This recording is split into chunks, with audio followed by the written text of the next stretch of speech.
So last year in 2023, California passed an amazing bill that was $300 million that allowed first-time homebuyers to get 20% down. They called it the Dream for All program, and Calhfa was the nonprofit that facilitated this down payment assistance program. It was a great loan, and many families applied for it. Actually, many families were not able to get it because the program ran out of funds very fast. So out of 300 million, there was 2,100 families that was able to get this program. The state just approved for 2024 $220 million, which is great because there's going to be a lot more families that are able to get this program. However, it's going to be a lot different than what it was last year. So last year, all you had to do to qualify was first come, first serve. So this year, it's going to be a lottery system. So I'm going to go ahead and explain this on how this actually is going to work. So the program, it's 20% down, so still 20% down for a first-time home buyer. You get up to $150,000 for your down payment. So that means that you could buy up to $750,000 and get 20% down. You could still purchase for more than 750. It just, you wouldn't be able to get a full 20%. So 150,000 is the max loan amount that you can get for this program. So it's a shared appreciation. So it's the same as last year. It's a shared appreciation, which means that if once that first-time home buyer, they sell, let's say they own the property for 5 years, 6 years, and they decide to sell the house and they want to upgrade or maybe downgrade. Well, when they sell, they're going to have to share part of the equity gain that they got for the appreciation of that home. So I'm going to give some examples of what this looks like for the shared appreciation at the end of this video. So here are the 2024 details. So I'm going to explain why it matters, why it's a great deal for any first-time home buyer. I'm going to explain the requirements. I'm going to explain how to apply for this program. It's different from last year. So last year, this year it's very different on applying, so you want to make sure you pay attention to that. I'm going to give some examples of the shared appreciation, and then I'm going to share when this program plans on starting. So this is why it matters. So I've never seen a program like this before. The program gives 20%. We know this, but there hasn't been any other program that gives 20% down for a down payment. So the first-time home buyer, they don't have to pay mortgage insurance. They get this very large down payment where they're not actually making a monthly payment on this amount. Most first-time home buyer programs, actually most all of them, they're only giving about 3 to 3.5% for the down payment. Now, there's local city and county programs that do offer, 20% or more, $60,000, $70,000. However, they have very low income limits. So it's extremely hard to qualify for these local city and state programs.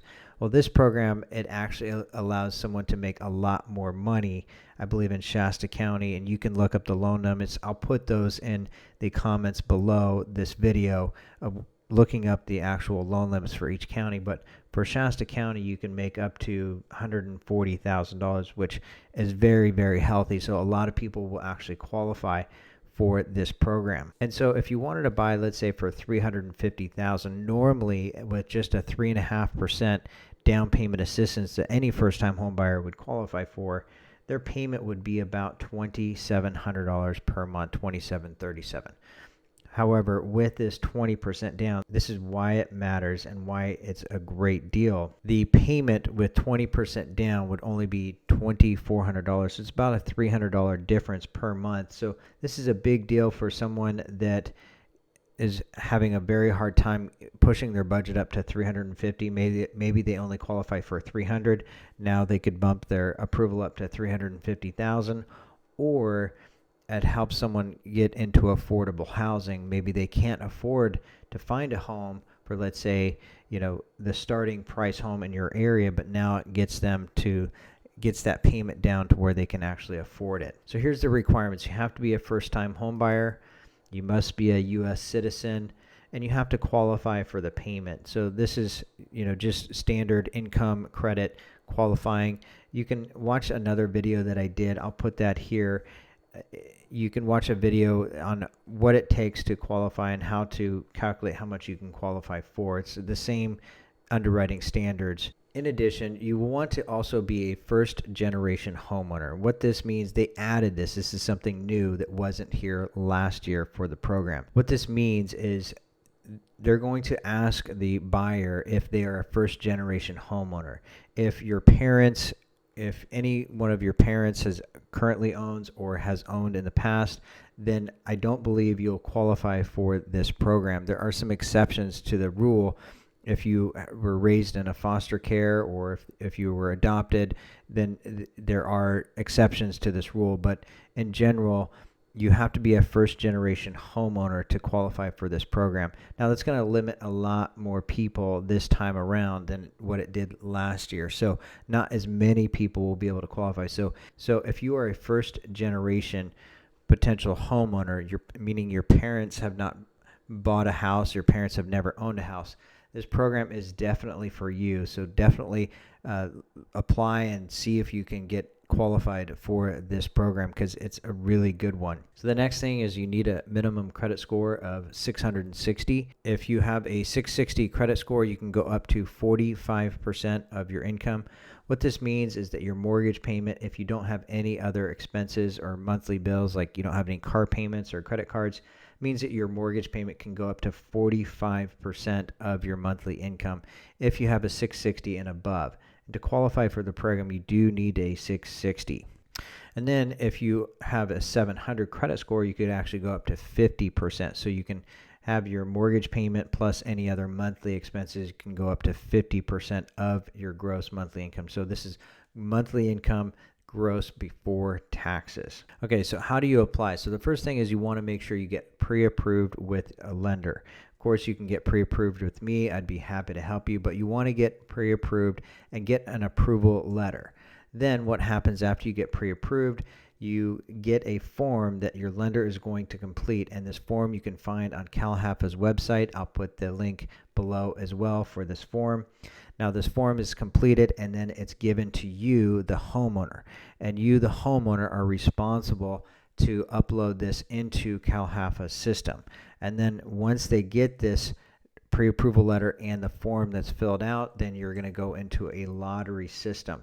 So this is going to be a lottery system where they're going to draw for who is going to get this program. So everyone that's going into the lottery is going to be qualified first. You have to be qualified to be in the lottery, and then they're going to draw for the lottery.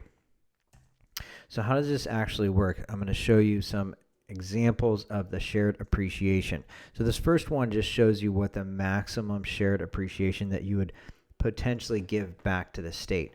So this first one, let's say you purchased for, let's say you got $100,000 from the state for your down payment. So it'd be like $500,000 purchase. Well, the rule is that you won't pay more than 2.5 times the original amount back to the state for the shared appreciation. And so this is just showing you 2.5 times the 100,000 is 250,000 plus the 100,000 that you borrowed. So total of 350,000 would be the maximum that anyone would have to pay back the state for the appreciation. So the appreciation part of it, it can get a little tricky, but just stay with me here and I'll go through, and hopefully you understand when I go through the numbers. So the second example here, this is borrow area median income is above 80%. 80% area median income and up to Calhfa loan limits. So I did put a link for the Calhfa loan limits. Again, in Shasta County is about 140,000. It'll be different for each county, but it's going to start right around that 140,000 that you can make up to.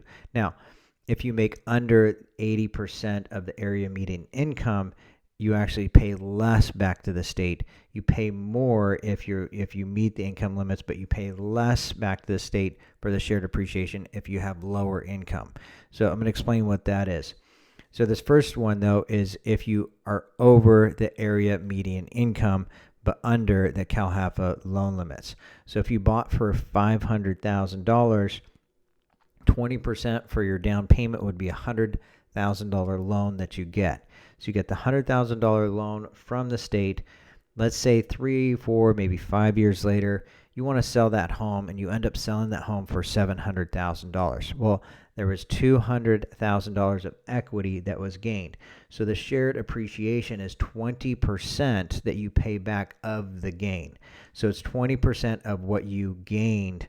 So what that means is out of the $200,000, you'd pay back $40,000 plus the original $100,000 that you borrowed. So that total would be $140,000 that you'd paid back the state. So this is the first example. So this last example, the third example, is for borrower area median income is under the 80% area median income. So what this means is if your income is under 80% of the area median income. And I'm going to put the area median income limits, or the area median income for each county, below this video as well. I'll put a link of where you can look this up. So you may be under this, and so this example, you pay less back to the state of the shared equity. So let's say you found a home for $400,000, 20% would be $80,000. So you get the $80,000 down payment, and let's say 3, 4, maybe 5 years later, you end up selling that home for $600,000. Again, $200,000 of equity gain, and here's that 20% that the state, the shared appreciation, and because you're under the area median income, under 80% of the area median income, you only pay 75% of the 20% that you got from the state. So what this means is $200,000 equity gain, 20% of that is $40,000. That goes to the state, but they only are going to take 75% of the 40. So that means that you only pay $30,000 to the state instead of the $40,000, plus then you pay back the original loan that you borrowed. So you're going to give the state $110,000, leaving you with about $90,000 of equity gain. And this last example of where there was $200,000 of equity, you would have walked away with $60,000 instead of $90,000 because you were over the area median income, 80% of the area median income. So this explains it. The program's going to come out in the spring of 2024. Be sure to like and subscribe and get notified, as I'm going to be posting as soon as this program goes live. And so to be ready for the program, feel free to reach out to me. You can send me an email. I'd love to help you get qualified. Be ready to where you can get in the lottery system and be ready to hopefully help you and your family buy your new dream home. Thank you so much. We'll talk to you guys in the next video.